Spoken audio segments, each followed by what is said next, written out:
ચાલો મિત્રો, આજે આપણે ગણપતિ દાદાની આરતી કરવાની છે। તો પહેલાં આપણે એને પોઢાડેલા હતા, તો હવે એને જગાડી લઈશું।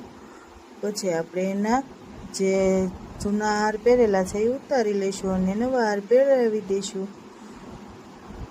હરખા વ્યવસ્થિત આપણે એને નવા હાર પહેરાવી દઈશું અને પછી આપણે એને કંકુ અને ચોખાથી ચાંદલો કરીશું।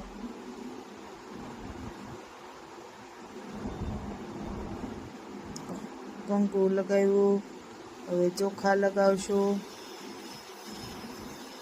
પછી આપણે મંગલ મૂર્તિને ચાંદલો કરશું, ચોખા લગાવીશું। પછી આપણે ગણપતિ દાદાને બતાવી લઈશું।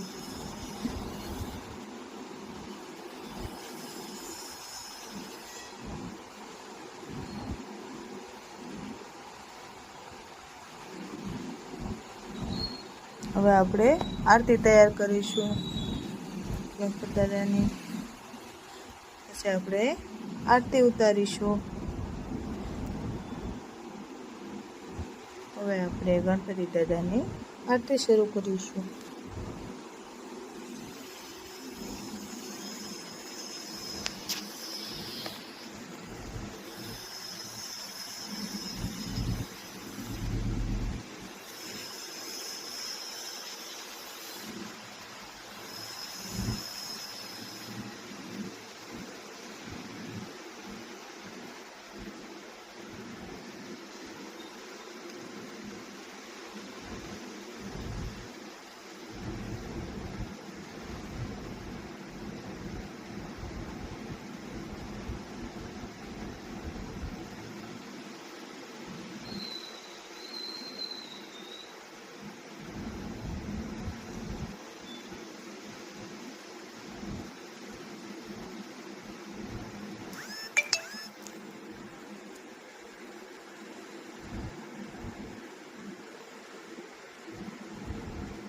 આપણે ગણપતિ દાદાને થાળ ધરાવી દઈશું।